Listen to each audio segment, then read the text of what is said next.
Hörmətli izləyicilər, bu il keçirilən Respublika Fən müsabiqəsinin yarımfinal mərhələsində riyaziyyatdan 7-ci sinifə təklif olunmuş 25-ci sualın izahını verirəm.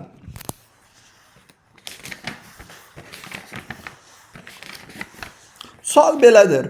ABCD, Y müxtəlif natural ədədlərdir.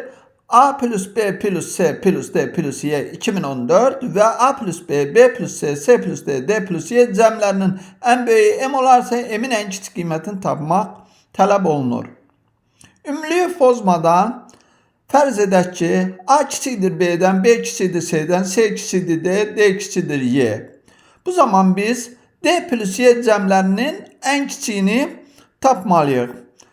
D plus Y 805 olarsa, onda A, B, C, D, Y ədədləri əlverişli halda 399, 400, 401, 402, 403 olar. Bu da cəm 2014 etməz.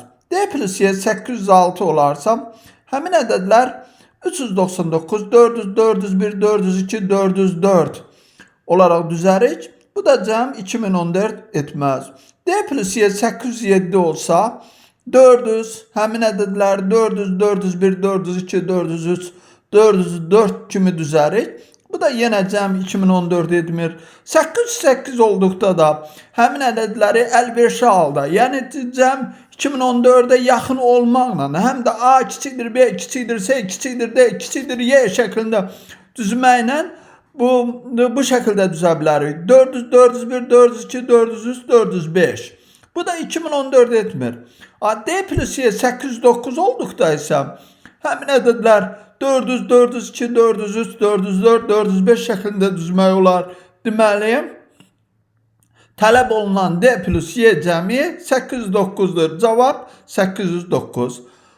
Bu misalın həllini daha orijinal şəkildə belə vermək olar. Digər həll bundan ibarətdir. Əsas həll daha doğrusu belədir. 1, 2, 3, 4, 5 ədədlərin cəmi 15'dir.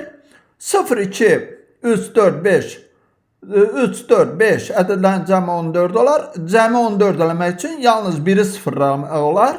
Bu zaman həmin ədədlər A, B, C, D ədədlər, D, Y ədədləri 400, 402, 403, 404, 405 kimi düzmək olar. Tələb olunan D plus Y cəmi 809 olar. Yaxşı, sağ olun.